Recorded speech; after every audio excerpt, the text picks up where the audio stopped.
Who's bad?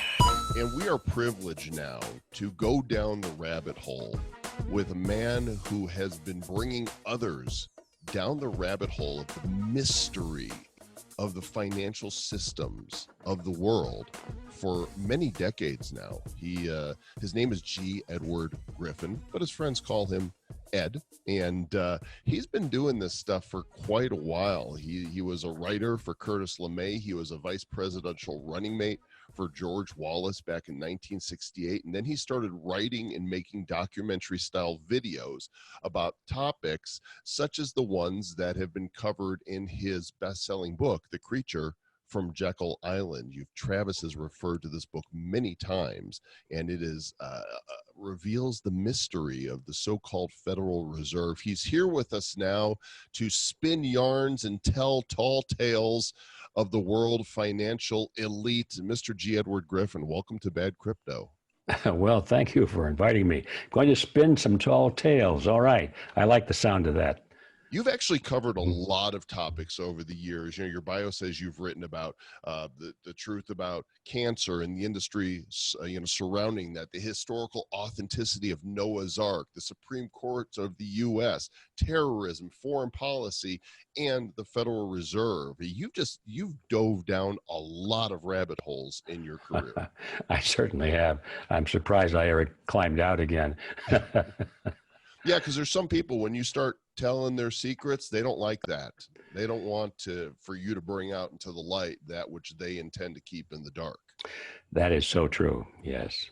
Well, I've got a few people on the list like that. I mean, I've taken on the international banking cartel. I've taken on the international pharmaceutical cartel. How's that for two starts? That's cojones of steel as far as I'm concerned. Yeah, when he walks, it clanks, I'm pretty sure.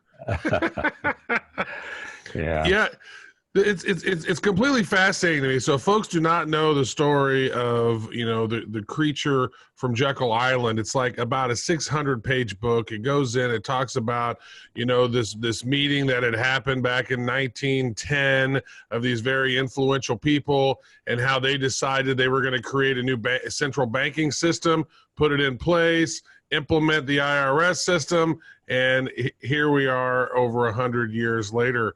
Now, what led you down that rabbit hole to explore that? So as I find that completely fascinating, how did you say, you know what, I want to understand how this whole system works? Well, that's a very long and rather quite boring story, but I'll try and make it short and boring. How's that? Maybe throw in a few, kung fu moves. Yeah, there you go. Put some action in. Yeah. Well, actually, what I said is true. It is a boring story because it's all about my journey, and my journey is a lot like everyone's. I had no idea where I was going to end up. I started in one direction and ended up someplace entirely different. So that's the story of mankind, I guess. But that certainly was how I got to where I am today. We go way back to the middle of the 60s, I guess, or late 60s, early 70s. And I had decided at this point to go into business on my own. And I opened up a little one-tank film production company because that's what I knew how to do. I studied, film production and communications in school. So I thought that's what I'm going to do. Skip over a lot of holes that I stumbled into along the way, but finally it came to the point where I had decided to do a very low budget film on the topic of inflation. I thought that was interesting. I knew that I didn't know much about inflation, except that the common knowledge must be wrong. The common knowledge about inflation, that it was somebody else's fault. I mean, the farmers would say, well, the reason prices are so high is because we sell our products to the distributors and the markets, and they have a huge markup on it. And so they're the ones that are causing inflation. And of course, the markets and distributors would say, no, the farmers are making too much money on it. And then somebody would point to the unions, say, well, the unions are charging too much money to drive the trucks. That's their fault. And the unions would say, no, it's the capitalists. And of course, the Marxists got into this. It was always somebody else's fault for raising prices and gouging the market. And I thought, this doesn't make sense. And I was going to do a research on it. Well, it doesn't take long if you are serious about that. And I went and checked out a lot of books at the library, and I read them. And it didn't take long before I realized that the engine of inflation was something called the Federal Reserve System. I'd never heard of it before. Well, I had. I probably read about it in school and then conveniently forgot about it because it didn't mean anything to me. I always thought the Federal Reserve was a government agency, and that was the impression I got in school. And that they were the good guys. They were there to stabilize the economy and preserve the purchasing power of the dollar and all those good things. So I didn't pay much attention to it except to be thankful in my nightly prayers that we had it, that kind of a thing. But I found out that, wait a minute, something was different. And the books and the people, the whistleblowers and all of that were saying, that's not the way it is, folks. They were saying that the Federal Reserve was a banking cartel. A cartel? What do you mean a cartel? What is that? I wasn't even sure what that word meant. Had to go back and say, a cartel. That's a group of privately owned companies, not a government agency. A group of private companies all in the same field who decide to quit competing with each other so that they can come to agreements on and set prices and profit margins and policies. And they can gouge the public, and the public has no place else to go because it's like a shared monopoly in the market. I thought this can't. Well, anyway, I got to that stage, and then I never produced the film. Something else came up, something that was a little easier to research than that. I realized this was a huge can of worms. So something else came up, and the books were, all the stuff, my papers and books were put away in a big box in the back of the closet someplace. And some years later, some little old ladies in Pasadena, we've heard about them. They were real. Some little old ladies in Pasadena called me. They heard I was giving speeches on this, that, and the other thing. And they asked me if I would like to address their little study group that they had in Pasadena, of course. And their study group was about taxes. And they said, would you like to talk about taxes? And I said, well, I don't know much about taxes except that they're too high and I'm against them. What else can I say? And I said, but I do know something about a hidden tax. And of course, the light bulb went off and they said, what do you mean a hidden tax? I said, well, I could come and talk to you about a hidden tax. It's much bigger than any tax that you've been talking about.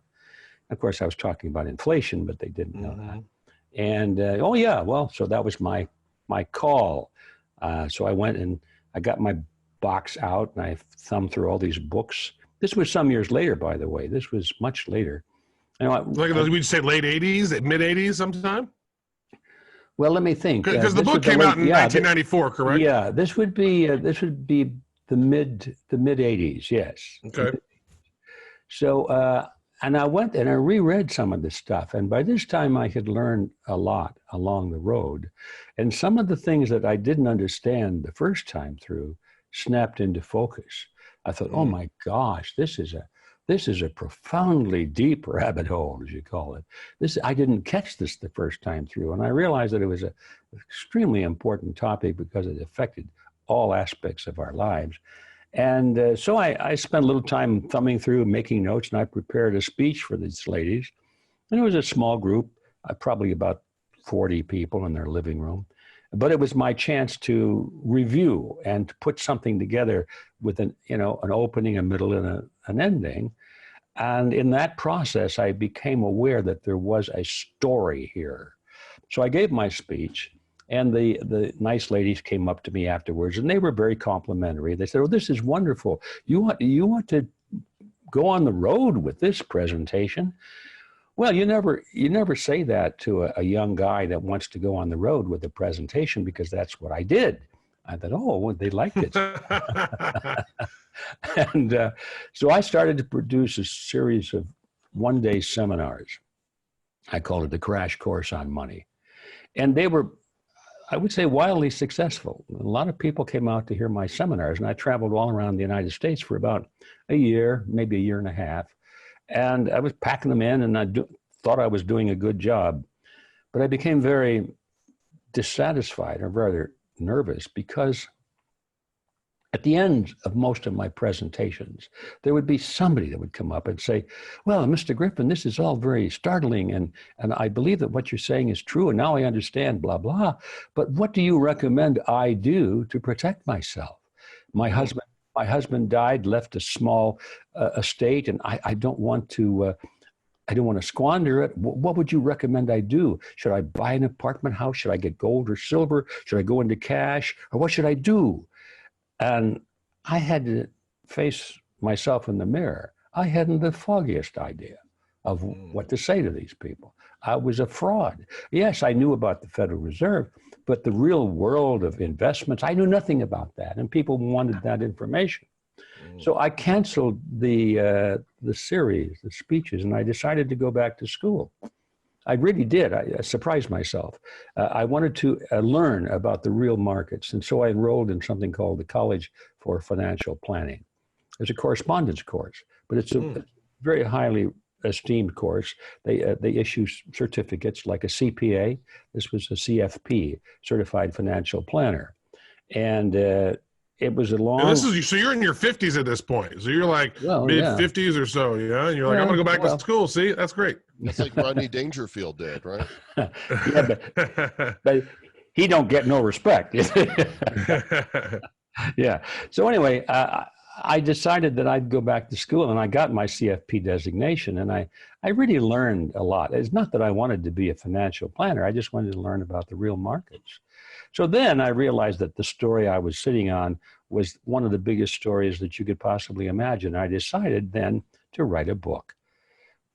That was the beginning of it. So it was about a 7-year journey from that point for me to gather all this stuff that I knew, but I didn't know all about it. I didn't know enough about it to offer myself as some kind of a half-baked expert. You know, to write a book, you stick yourself out. And I thought, when I published the book, boy, am I going to get splattered. I dreaded the day that some college professor would read my book and expose me as the imbecile that I was, you know, because this was not my field. And well, it never happened. That's another story. I'll come back to that in a minute. So anyway, I published the book, and that's how it happened. It was just a journey of one step leading to the other. And if I had known how long the journey was and how many challenges there were and how many mysterious things and how many doors opened up into other rooms that had doors that opened up into still other rooms. It's a huge topic. Money flows everywhere. And it's at the heart of just about everything that it's important in our lives. If I don't think that's boring at all. I think that's great. And I want a little G. Edward Griffin action figure now who's like taking on the world financial system. Oh, don't forget to get the bobblehead going on. Right, absolutely. So let's talk about the actual content then of The Creature from Jekyll Island. Obviously, it is a long book. You have many words in it. But if you were to sum up, if you have just a few minutes with somebody who thinks, like the majority of Americans, that the Federal Reserve is a government agency, how would you, in just a few minutes, persuade them that their world view is upside down? Well, I would ask him to call the Federal Reserve and ask. Boom. He did it in less than one in a sentence, Travis. Because they'll explain it. I mean, they've written on it, their books, pamphlets. It's very clear. It's not a mystery. They don't hide that fact. It's just that they don't encourage people to understand it. Why is that? Well, because thinking that the Federal Reserve is a government agency creates the false comfort that, well, it's in good hands. I mean, we elect our elected representatives. We have the president. He appoints the chairman of the board, all these things. Therefore, we, the people of America, have control over it. And certainly it must be in our interest because we own it. We control it. I mean, here it is. I've got a dollar bill here in my hands, and on the top of it, it says Federal Reserve Note, the United States of America. Does that not give every indication that this is an official currency for our government? Well, it is an official currency for our government, but the government doesn't create it nor control it.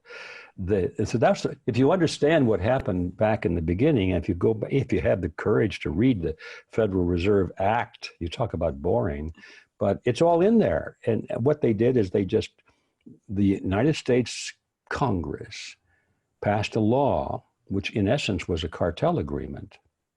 That's another story, how that cartel agreement or the Federal Reserve Act came into being. Let me digress for just a moment. the reason I called my book The Creature from Jekyll Island is because the Federal Reserve System was created on Jekyll Island, which is a real island off the coast of Georgia. And it was done, the plan was put together in 1910, and it was passed into law in 1913.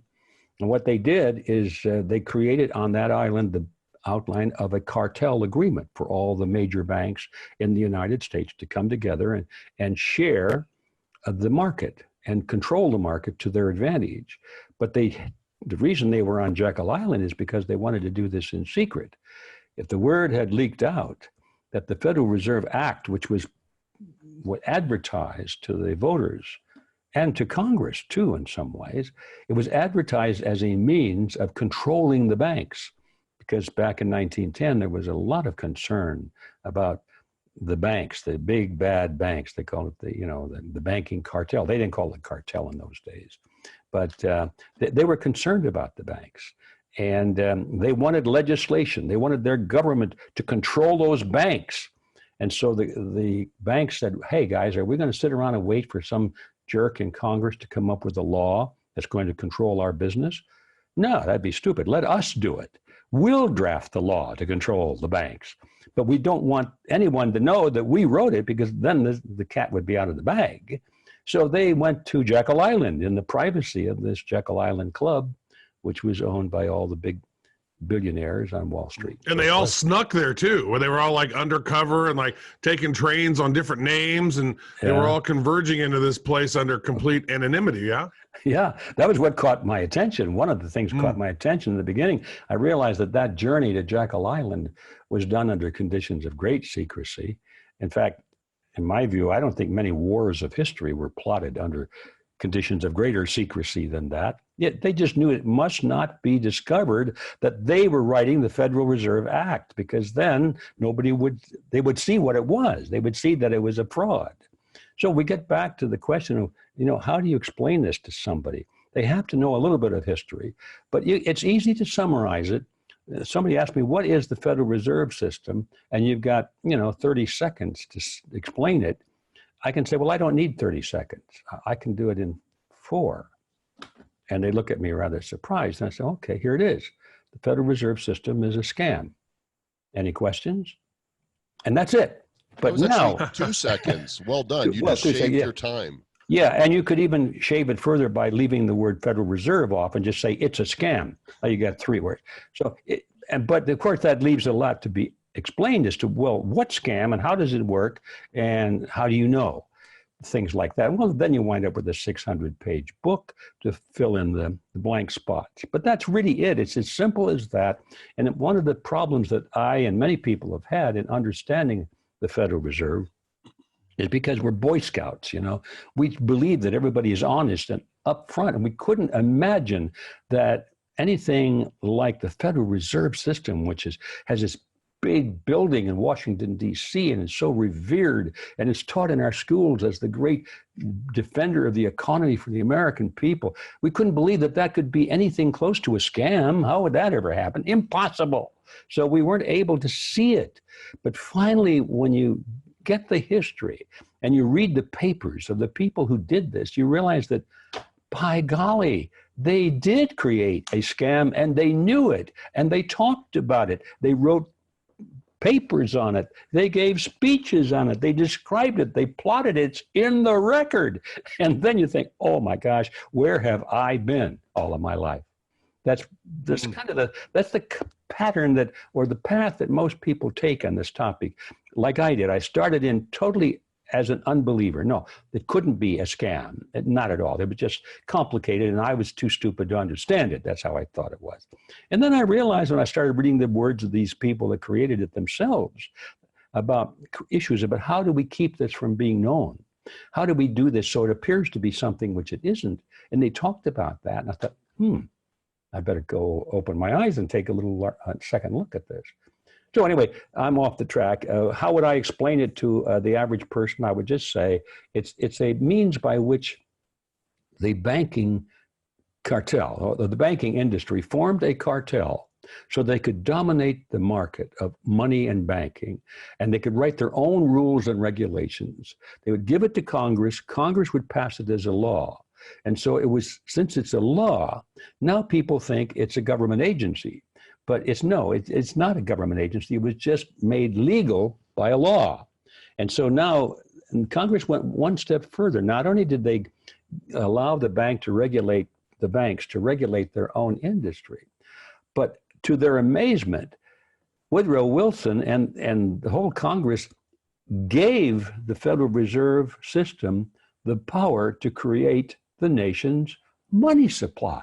Those are two separate issues. How do you regulate your own industry? But the other one was to take your constitutional right to issue money and transfer it to a private group of people. And they did that, and nobody questioned it. Today, nobody questions it. How can Congress delegate its constitutional authority to issue and control the quality and the quantity of money? But they did. And nobody, even to this day, most people don't know it. And if you ask most college professors on banking and money, they say, huh, what are you talking about? But that is exactly what happened. Yeah. I want to talk about the education system in a little bit, but I want to follow that up, because that's what really woke me up to the world. I learned about this in the year 2000. And then once wait a second, no, the money is all backed by gold. What do you mean? They can create paper money out of thin air and this fractional reserve banking thing, which was such a crazy thing for me to wrap my brain around. I was like, if I deposit $1 million in my bank, now the bank can loan out $10 million, money that doesn't even exist, and then request interest back on this money that never even existed before they created it out of thin air.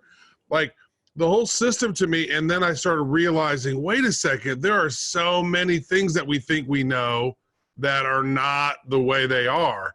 And it's just such like, this right here was the gateway drug, really, for me to understand really more so of how the world works. And I think that it's very important.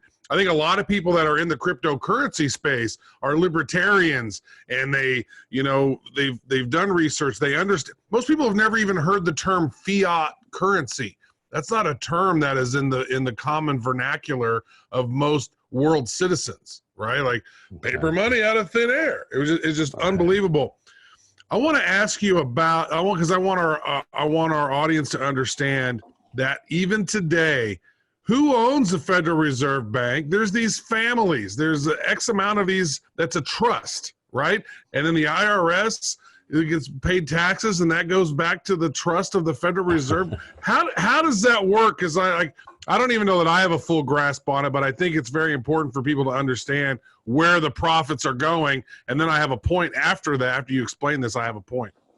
Well, you do have a good point, but the question of who owns the Federal Reserve is a tricky one, because there are different definitions of the word ownership. And so you have to choose one. Most people think that if you hold, first of all, back off. The Federal Reserve is a corporation. Okay, that's what it is. It's legally a corporation, and it was. Which is why there's a chairman, right? The chairman, yes. Yeah. And unlike most corporations, which are created by states, this one was created by Congress. So the federal government created this corporation. So it's a federally created corporation, but still is a corporation. And with most corporations, you would assume that the people who own the stock certificates own the corporation. Why? Because they can vote. The owners of the stock can vote the chairman out. They can vote the boards of directors and so forth. And in that way, they can change their leadership if they wish.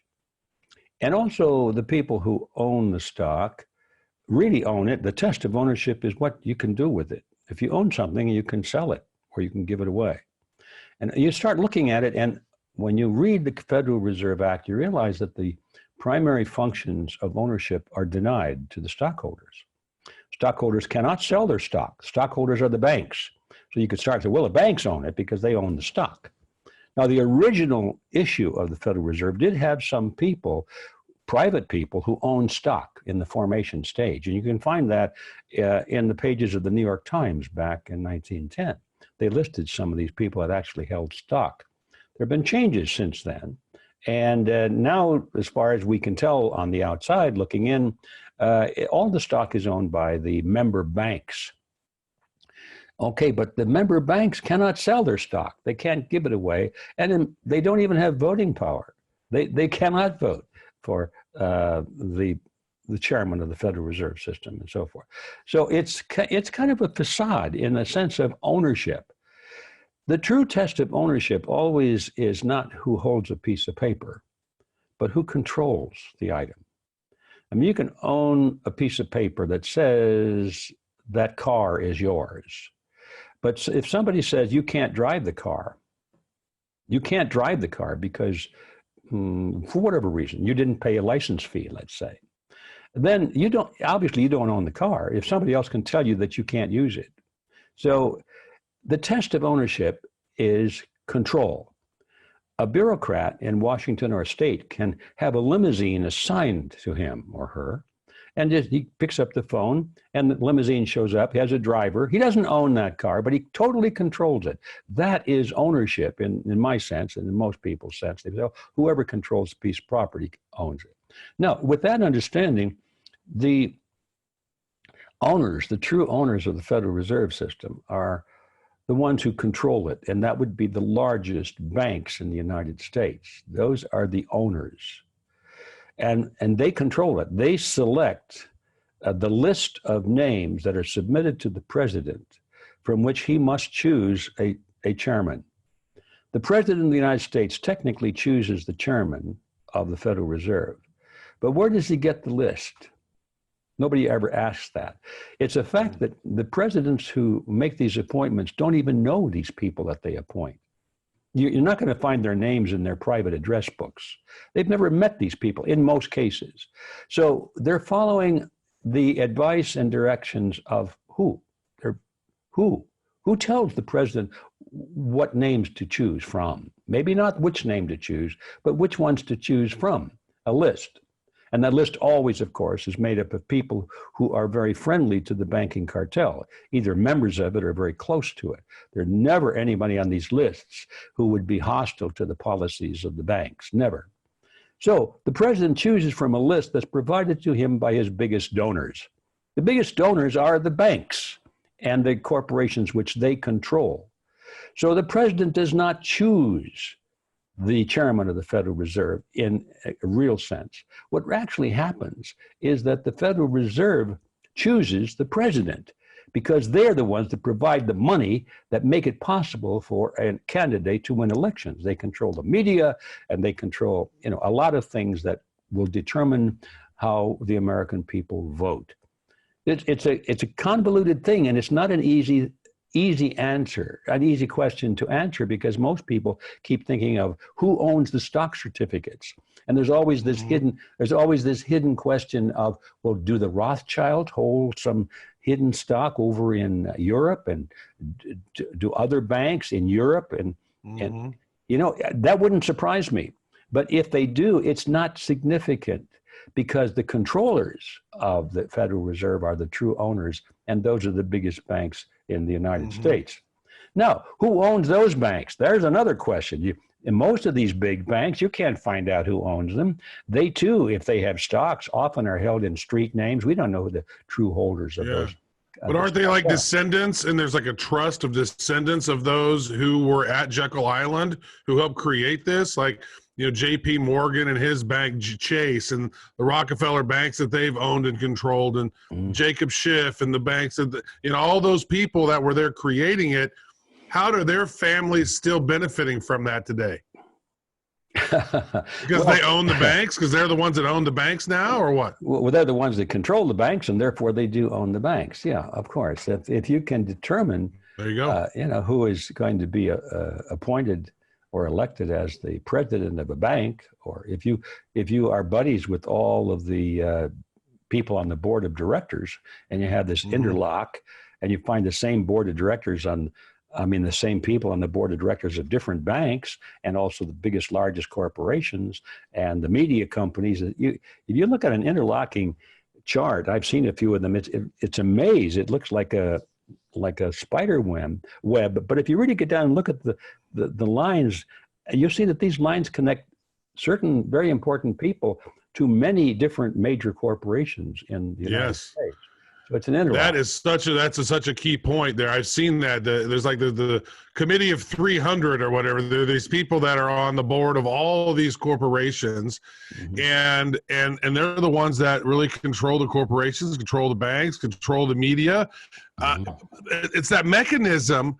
I want to ask this about the debt, because there's this mechanism here that ties all that together. So here's the Fed, but then also that was created was the IRS at the same time. And so now, for some odd reason, America's $21 trillion plus in debt. We can print $100 bills for 6 cents, right? So if you do the math, there's no way that we should be broke if you can create a $100 bill for 6 cents. But the way that debt happens is the debt, and then we pay then the people pay the IRS, and then the IRS pays the Federal Reserve Bank back for the debts or whatever, and then that money goes back to the people who control the banks. That's kind of how I understand it. Well, I certainly have run across that theory, and I'm not challenging it. I just have never gotten that deep into it on the tax side. As I see it, the tax system in America is not so much for revenue. In fact, the bankers themselves have written papers on this. There was a guy whose name I can't remember now, but he's in my book. Maybe I'll think of it. But he was one of the not only a member of the board of one of the regional banks of the Federal Reserve System, but his name was Hummel or something like that. But he actually was the person who created the federal withholding tax. He was also had a position in the government. And he wrote a paper, which I came across, and I quoted him in my book. And he said something like this. He said, now that we have the Federal Reserve System, and he didn't go on to explain what that meant, but we understand that now that we have a means of creating money ourselves, creating money, the purpose of taxes become very narrow. We don't even need the tax, is basically what he says. We can fund everything we want to do simply by creating the money through the Federal Reserve System. But then he said we still need the tax primarily as a social mechanism, as a means of engineering society to move money from one group to another, to reward our friends and punish our enemies, to redistribute wealth, to encourage one sector of the economy over the other. In other words, as a means of control. That's what they have the taxes for. So when I hear people concerned about where are the taxes going, well, that's important to know. I admit that. But the point is that all of the taxes are meant as a mechanism of control. What more do we need to know? And yes, that was designed by the same people who created the Federal Reserve System. That is insidious. I mean, just to hear you say that it's chilling. And, okay, so you're more seasoned than we. You've been around for a bit, and you've seen the effects of inflation, more than we have. We all see the charts of what the dollar could buy 50 years ago versus what it could buy now. And I'm wondering, when you think back to being a wee lad, you would go to buy a meal, just maybe a few items. Like, what do you remember spending to get typical things that we buy today? That's funny, because I often think about that as a kid. Across from the grade school the first grade school where I went, there was a little candy store. It was actually in the basement or half basement, just across the street from the school. And you go down about 10 stairs, and the windows were above ground, but most of the shop was below ground. And it was a candy store. And the greatest joy for most of us was to stop in the candy store and for a penny come out with a big long strip of paper with little gummy drops glued to it. A penny, you get a lot of candy, and for 2 or 3 cents, you could get a candy bar. 2 cents, a great candy bar, like a Mars bar or something like that. And I've often thought about that. There's a song that came out some years ago. It was something like penny candy, Candy for a penny. It takes much more than a penny now.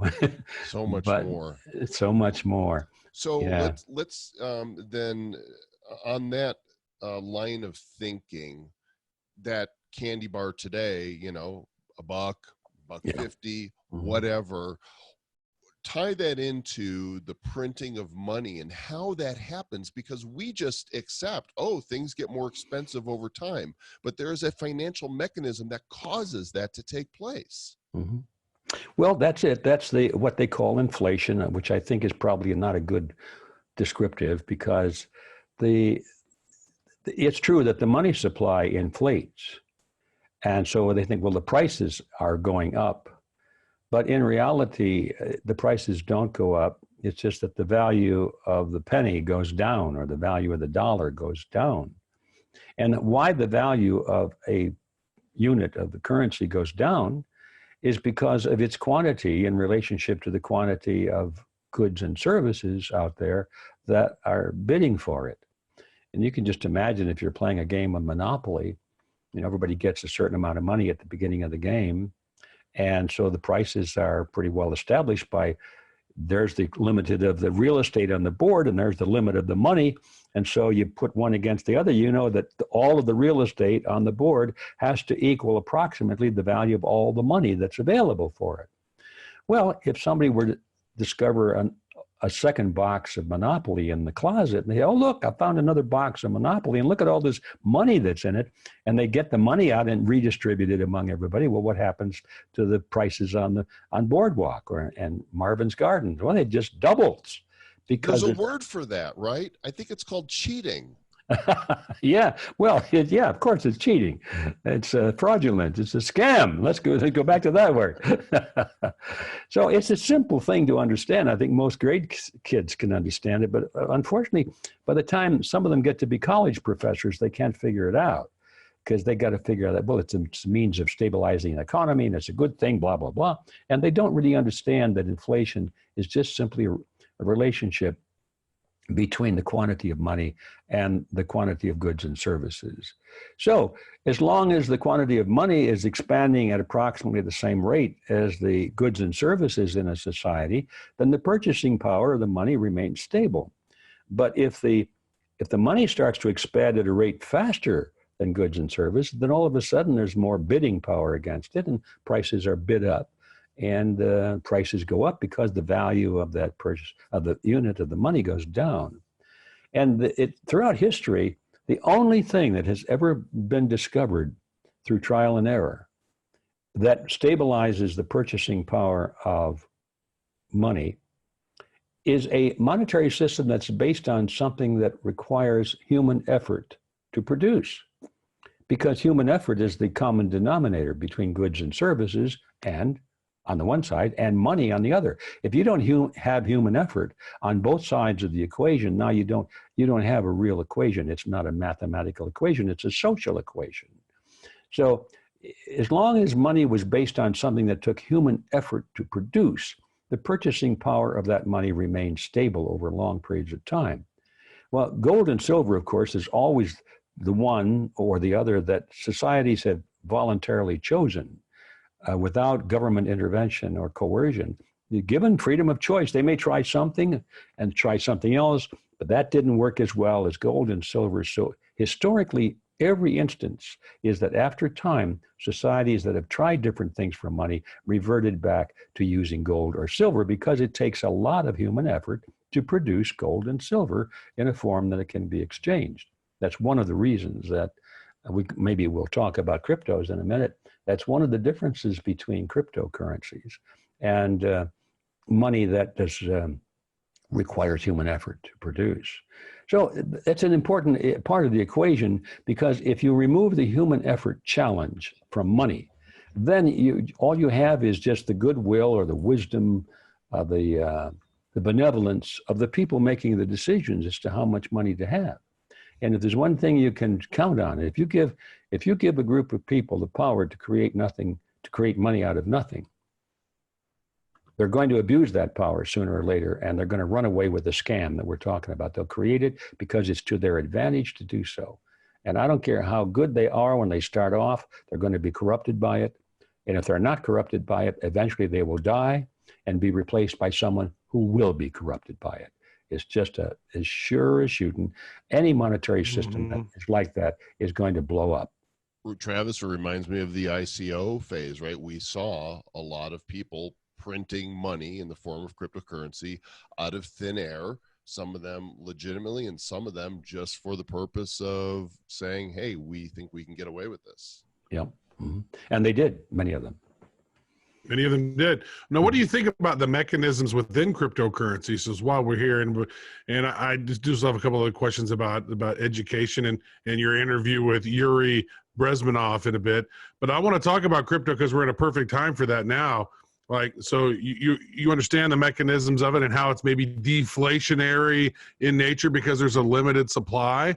Like, I guess we'll just start with Bitcoin. You know, what is your thoughts around Bitcoin as a currency? Do you think that there's a chance that Bitcoin could become a world reserve currency down the road? Well, those are two interesting points. Let's start with the issue of limited supply. I would like to challenge that notion. To me, the amount of cryptos that can be created is infinite. And we've already seen, you know, the forks and new cryptos coming online. Any one cryptocurrency, yes, might be limited by its algorithms. But that's not the world we're moving into. The world we're moving into is one in which all of them will be exchanged, and you can move from one to the other, and you can have many of them. And when you put them all together, there's an infinite supply of money. So the idea that cryptocurrency is limited in quantity, I think, is a myth, because that's not the way it is. It has unlimited ceilings to it, which is an interesting fact in itself. But then we get back to the other thing, which is, do the banks really and the governments really hate or fear cryptocurrencies? And the answer is obviously no, because they're in the forefront now of developing it. They want to control it. The banks in particular have dreamed for centuries of a cashless society. And cryptos are the wet dream of these people. This is exactly what they have dreamed about and wanted for so long, and they can hardly wait to have one that's universal, that they can control. This is the key, that they can control, and they're confident that they can. And I'm not so confident that they cannot. I think that the way things are evolving with technology and with the political scene and all of that, I think that their intention of controlling cryptocurrencies is probably well-founded. Well, it is definitely an interesting thing, because we don't know who Satoshi Nakamoto is, the person who created it. I've read that in the 90s, there was a document by the NSA about creating cryptography and money and utilizing that together. And so I've always had questions about that. And, you know, the fact that, you know, more and more governments are starting to, you know, the Chinese are creating the blockchain. It's going to be a gold-based yuan, right? So then some of these governments are creating these sovereign currencies as well. We all have a smartphone in our pocket, which makes it easy to use cryptocurrency, right? So, but in a world where if there's no electricity, then crypto sure is very difficult, right? If something happens to our electric grid or whatever. So it's an interesting sort of thought that you're throwing out there about how governments are really excited about it. Well, they are, and they see it as the means of ultimate control, because if everything we buy now has to be done through a cryptocurrency or an exchange of cryptocurrencies, and there is a central funnel through which they all go, which is where they're headed. They'll allow, you know, side chains to exist. They'll allow individual private chains to exist. But if you want to buy anything outside of your immediate group, you've got to go through an exchange or index. They're building this index right now. I think it's about done. You know, that if you go on your tax form and you see if you're in business for yourself, and they say, go to this manual and put in the 6 or 7 digit number that describes your industry or your profession. And the IMF and the World Bank have been working for at least a year, probably longer, to expand that system. So it includes not only your profession, but your specific role within a profession. You know, do you make right-hand monkey wrenches or left-hand monkey wrenches? And this is a very detailed indexing system so that every transaction, every type of transaction, every item, every bolt, every thread of every bolt, depending on its length, its material, everything you can conceivably imagine will have a number attached to it and will go through this digital exchange, this digital index. And if you want to use digital currencies in the real world, you will have to go through that. And you'll be happy to do it because it allows you to buy a cup of coffee in Taiwan when you get off the plane, for example. So it'll be wonderful, except that now if you suddenly turn out to be persona non grata with the authorities, they say your social score doesn't look too good. You may not even be able to get on that plane to go to Taiwan. Like China. Like China. China's doing. And Hey, that is where Travis, that is where cryptocurrencies are going to play a major role, I'm afraid, in the so-called. let me do a quick follow-up on that, because there are people, especially those of a religious persuasion, that believe the end times type of terminology that they read in the Old Testament, where there's going to be this mark of the beast, this mark, whatever it is, that will belong on their forehead or their hand, that without which they will not be able to buy or sell or trade. And certainly for those who want to read into that, you could say, well, you just chip people and put them on the blockchain. That's it. Mm-hmm. Is that the read that you get of it? Well, absolutely. I don't like to build my worldview around the end times, because it's so it leads to the conclusion that, well, it's all over, folks. There's nothing. Yeah, so what's the point, right? Yeah, what's the point? And I don't believe that for an instant. I think we've been in the end times for thousands of years, and it's just a question of, we all have our end time coming up pretty soon, probably sooner than when the prophecy might be fulfilled. But anyway, I don't like dwelling on that aspect of it, because it's self-defeating. And I believe, by the way, this is my personal conviction only, I believe that our enemies are encouraging people to become preoccupied with the end times, because that takes them right out of the battle. And if I were on the other side, that's what I would be doing. I would make sure that people are thinking, well, let's just fall on our knees. Let's just get our own spirits, our own lives in order with God and everything, and let it happen. Don't resist it. And boy, I think that would be a huge, huge mistake. Well, but I guess what really is stands out to me is that if that is indeed the only way for people to buy and sell, and whatever you think of the Bible, here's the story that if you don't have the mark, you won't, and there will be people who won't take it, and now they're outside the system, right? Needing an entirely new economy in order to survive, and maybe that's a good thing. Well, maybe it is, but my view on that is that I would rather just change the system or prevent that system from happening, instead of trying to figure out how to get along with it and how to survive in spite of it. How about facing it down and making a statement that no, this is not what we're going to allow to happen. It's a difference in approach. Well, I want to talk about that, because it seems like a pretty good segue into. In 1984, you had an interview with Yuri Bezmenov, and it was a really interesting one. I think that it's popped up multiple times over the years, and then over the last year or so, you re-edited it with much better footage. So I saw like the old cruddy footage, but now there's much better footage out there. And what was really interesting is they talked about how the Russians in the 1960s started this ideological subversion of America through the educational system and through some other systems, where they began to demoralize the U.S., then destabilize the U.S., then there's the crisis phase, and then they go into the normalization phase.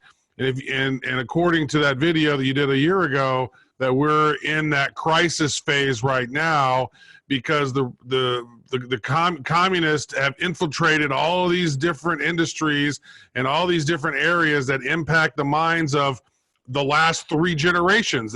Their plan was, let's subvert the minds of the next 3 generations, and that can lead them over to communism. Where are we now, and how are you seeing this play out from that interview, 30 years ago with this dude? Well, I think your analysis is right on target. Yeah, according to Yuri's proposal, and he should know. I mean, he was a KGB agent. He was a defector from the Soviet Union. He was in charge of disinformation for the American press or any press that came to Russia. His job was, as I'm just doing this not for your benefit, but for viewers, his job was to take the newspaper reporters and journalists around, get them drunk, show them the good things that they had created in Moscow as a show place, and make them believe that that's the way it was all around Russia. It was a kind of a show. It was, to give you an example, they staged a wedding in a Christian church. So that the newspaper reporters could say, "Oh my gosh, we were told that Russia didn't allow weddings anymore in churches, but look, here's one, and there they are. They're getting married, and there's a group there. They're drinking champagne, and they're dancing, and their music, and they were invited to join the crowd." And they go back and they write about that. And of course, Yuri says that was our stage show. Is that guy and that girl got married about 3 times a week. In fact, they were complaining because they wanted some time off. They didn't want to get married today. We're tired of getting married every day. What the hell? We laugh. I want a divorce finally. Yeah, we laugh at it now, but this is the way the world works even today. A lot of what we see in the news and so forth, you talk about fake news. That's about it. So anyway, that was Yuri's story. He should know, and he said, yes, you go through these stages that you mentioned. And the second to the last one was crisis. And of course, then the crisis justifies bringing in harsh controls to put down the crisis. In other words, we would call it martial law. And everybody is thank God we've got martial law to get rid of all this violence in the streets and to get rid of all of these crazies out there. Thank you for martial law. And then that's the end of it, because the martial law never leaves. It just becomes normalized. And they call that normalization. They get rid of the chaos and make people grateful for it. Now that's, of course, when you stand back and look at what's happening, not just in America, but around the world. Look at Europe as well. This is the strategy that's been going on for decades, to create chaos, to create violence in the streets, to divide people against each other, hatred, animosity, conflict. And then everybody is saying, oh my gosh, here in the United States, is this going to break out into race war? That's what they want. They want race war. They have these actors of all colors, by the way, white and black and brown. They're actors. They're on the payroll, people like George Soros. They're actors. They go in front of the cameras and they break windows and they shout obscenities. And even in Congress, we've got actors who are trying to create chaos by demanding the impeachment of the president. It's all acting, and it's all to divide people against each other and to hate each other, so that when the violence finally erupts on the streets, that's their goal. They can bring in martial law and say, we are going to restore you. We are going to introduce, protect you, right? We're going to normalize it. That's going to use the same word. I guarantee you, the same word. We're going to bring back normalcy. And so that becomes a totalitarian sort of this authoritarian dystopia thing, with technology powering it. With the technology powering it, and also making it more efficient and making it more difficult to escape. Yes. Wow. You are a veritable wealth of information, and I want to respect your time, because you've been gracious already to give us an hour, but I wonder if we can close with a quick speed round, because you have written about so many topics, rather than go in depth. Maybe just 15 to 30 seconds on just a summary. When I spit this out at you, you've covered the topic of cancer. What is the conclusion? What do we need to know? I love this. Well, it'll take me a little bit longer this time around than just saying it's a scam. But okay, cancer. How do I reduce this to its essence?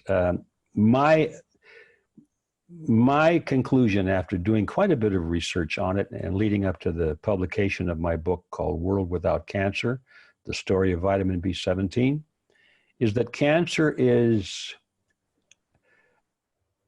a natural process in the body that's gone out of control. It's not a disease. It's not caused by bacteria or a virus or something like that. It's the healing process in essence. It's the healing process whereby when cells are damaged, the body kicks in and starts to create new cells to replace it. And when the new cells have replaced it, well, then there's a signal, electrical and chemical signals that go into play and say, okay, you can stop now and you're fine. You replace skin. Every 7 years on average, we replace almost all of our cells in our body through this mechanism. It's a healing and growth mechanism. When that gets out of control or out of rye, something goes wrong with it. Now these cells don't stop healing. They overheal, and we generally call that a cancerous tumor. Something has gone too far. That's an oversimplification of how I conclude the cancer should be viewed as a violation of a natural process. I guess my question there, Ed, is more towards the conspiracy angle is, do the powers that be have a cure and it's not being released because... Well, let me get to that, because first of all, I've got to say that therefore the control for cancer or the solution to cancer is not to remove the tumor, because the tumor is really the symptom. Orthodox medicine looks at the tumor like, the cancer, look, let's cut it out. Let's burn it out. Let's poison it out. We get rid of the tumor. Madam, the cancer is gone. And that's not true. That's why we have such a problem.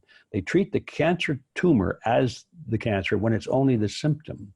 And our job, our alternative doctors that are pursuing this theory feel that we have to find out what went wrong with the normal body mechanism that allowed the tumor to grow and treat the patient at that level. And then the tumor will go away, or that it could remove it then possibly, but the condition that caused it is gone. Now, if that's the case, then what are the pharmaceutical companies which dominate the medical profession, what are they doing? Are they looking for a cure? The answer is no. And people from whistleblowers in particular would tell you, no, that's not the goal of the pharmaceutical company, nor would it be yours possibly if you were the president of some large pharmaceutical company. Your job as president of the company is to produce income for the company. Now, if you came up with a cure, now especially a cheap cure, what happens to your company? Your company goes broke and you're fired, man. You're out of there. And so the whistleblowers have come out and they said, look, the modern model of healthcare and as determined by the pharmaceutical industry is not to cure anything, but to control it, to maintain it so that you can work and live and just keep alive only if you continue taking that pill every day for the rest of your life in order to maintain your ability to survive the cancer. But if you never cure it, because then you're out of business. So that is, in a nutshell, what we are facing and why cancer is not being cured. That's why the rate of cancer keeps going up year after year, even though the amount of money spent on research is astronomical. Those who B17 has something to do with helping keep you healthy? Yes, it does. B17 is a part of the food chain that primitive peoples and even not primitive peoples normally would get in their food. It's only when you get into really hyper-modern societies where the food supply is so controlled and so processed that some of these substances are eliminated or killed right out of it. And that amygdalin, this B17, is one of those things. It's a substance that's ubiquitous in nature. It's in 1,400 edible plants. But people don't eat them if they have any choice because they're bitter. If you eat an apple seed and taste the taste of an apple seed, it's bitter as all get out. But that's the taste that you're looking for. If you eat an apricot seed and chew it, bitter. Oh, who would eat that stuff? But that's the taste. It's in grasses. You know, animals that have sort of a instinctive feeling for how to keep themselves well. You look at a sick dog or cat, what do? They start eating grass, don't they? Not just any grass, but the broad leaf grasses, the tunis grass, the arrow grass, and things like that. They're rich in vitamin B17, but they're bitter. You don't want to make a soup out of grass. It's bitter. And so modern societies that have the abundance to choose their foods, and they get all these sugary foods and processed foods, they don't have that bitter taste, but they also don't have amygdalin. And the degree to which the diet is deficient in amygdalin is a direct proportion to the degree of cancer. And that's just a statistical fact. Now you can take it from there, take it from there and run with it. Let's talk about Bitcoin. Bad Bitcoin, huh? I should have known when in speaking to somebody who is so well studied and researched to give me a quick answer that you can't. I mean, there's just so much information. I want to ask about one more thing. Well, excuse me. I suppose if I went back and tried to summarize what I just said, I would say the answer to cancer is found in nature. Yeah. But that's great. So the one other thing you have written on your books is the historical authenticity of what many believe is a fable. That's Noah's Ark. What were your conclusions? Okay, that's a little bit out of the political realm, isn't it? But yeah, my conclusion is that Noah's Ark was real. It's in Turkey. It's not on Mount Ararat like they all say. If you go to the Bible and look at the exact translation, it says that Noah's Ark does not say landed on Mount Ararat. It says it landed in the mountains, plural, of Ararat. Ararat was the kingdom of Urartu. It was a big kingdom. And Mount Ararat, which wasn't named that at the time, was just one of the many mountains in that kingdom.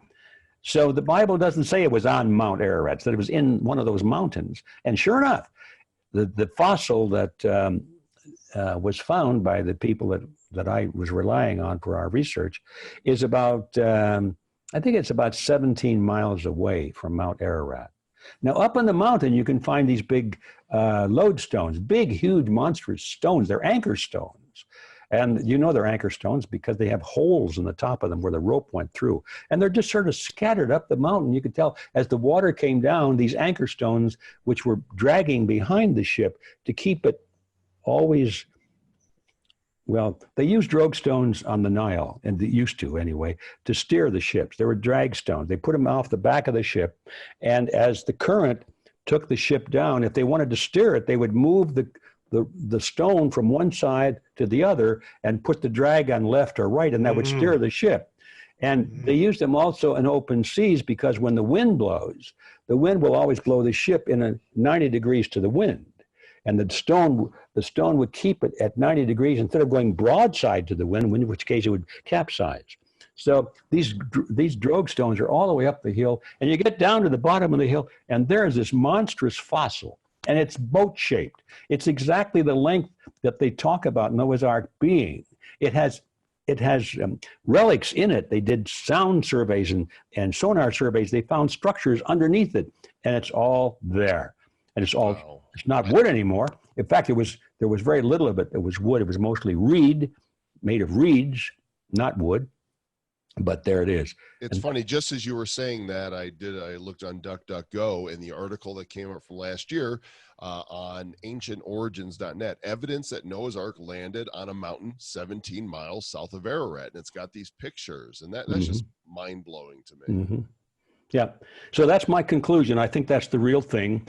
I know this, if that wasn't Noah's Ark, it was somebody's ark. And it's up to somebody else. Until we dig up a brass plaque that says built by Noah and Sons, we don't know that it's Noah's Ark. But it was somebody's ark. Wow. Well, this has been absolutely fantastic. I hesitate to call you Ed. I want to call you Mr. Griffin, just out of a respect for the body of work that you've created. You've got a website called Red Pill University. excuse me, at redpilluniversity.org. You've got freedomforceinternational.org. Is there somewhere that you would like to direct people, for a quick introduction to, who you are and what you do beyond this interview? Well, yes, but even on top of that, I would like to take advantage of the moment and what's happening on the calendar and ask people to come to redpillexpo.org. redpillexpo.org, because we've just decided that our next expo will be held on Jekyll Island. Oh, yes. How perfect. And so nice. We've been talking about that. So if anybody's interested in this topic, there'll be many other topics. The expo is not single topic at all, but it's 2 days of red pills on things like we're talking about. And so you'll get the information there at redpillexpo.org. June 5th and 6th, 2020, yes. Jekyll Island, Georgia. What a great place to hold an event, kind of bring full circle, huh? Yeah. That is good. Returning to the scene of the crime. Yeah, that's great. I was actually chatting with Chris Snook today, and he wanted me to ask you one quick question. He has this project called Wealth Matters, and he was really curious about these negative rate policy that's happening by these central banks and the imminent path to zero interest rate and even maybe negative interest rate. And they said that yesterday they held that off until 2020. So now we're at 2%. They're not raising the interest rate currently, but they think that they're going to drop it eventually into these negative rates. Like, what's the key? I just ask this before we go. What's the key indicator for you that the dominoes are falling now, and this fiat currency system is going to go away? The crisis is here. What's that tipping point, and does negative interest rates have anything to do with that? Well, negative interest rates do have a lot to do with that, but I don't think they're ready for negative interest rates until they have cryptocurrencies, because that's just think about it. A negative interest rate means that they're taking money out of your account. You put money into the account. Instead of paying you interest, they take money out of your account, and they call that negative interest rate instead of theft. They should have just called it theft, but then they call it negative interest rate. So if they start doing that, people are going to take their money out of the banks, aren't they? But what if they can't take their money out of the banks because there is no money to take out of the banks? What if it's all digital? Now you can't take it out. Now they can do negative interest rates, and you can't do anything about it. So I don't expect negative interest rates to happen until cryptos are firmly at play in the banking system. And that's just an opinion. Who knows what they'll try to do. As long as people can take their money out of the banking system, it's going to be hard to enforce negative interest rates. Now, what's the key to what's happening? I'm not very good at this, because I've always thought the thing was going to blow up. First, when I started learning about it, really back in the 70s, I thought, this isn't going to last very long. And it's amazing. It just keeps going. But it's hurt me with investments over the years too. Like I didn't trust the stock boom in the stock market, because this is all fake money now. It's going to pop at any time. Yeah. And I think you're right, at any time, but we just don't know what time. But I will say this: if you look around the world, what do you find? All of the central banks at the same time now are massively inflating the money supply, all together. And it's like, how can this be? What do they think is going to happen out of this? And I have a feeling that they think that the game is coming to an end, and they're going to plunder it as much as they can in the last few months before it pops. That's what I suspect. But as I said earlier, I've thought this before, so don't go rushing around and acting on that. But that's my honest suspicion. I won't say opinion, but it's my suspicion that it's getting very, very close right now. Maybe the sky is falling. Maybe it's not. I don't know, but it's interesting to prognosticate. G. Edward Griffin, thank you so much again today for sharing with us.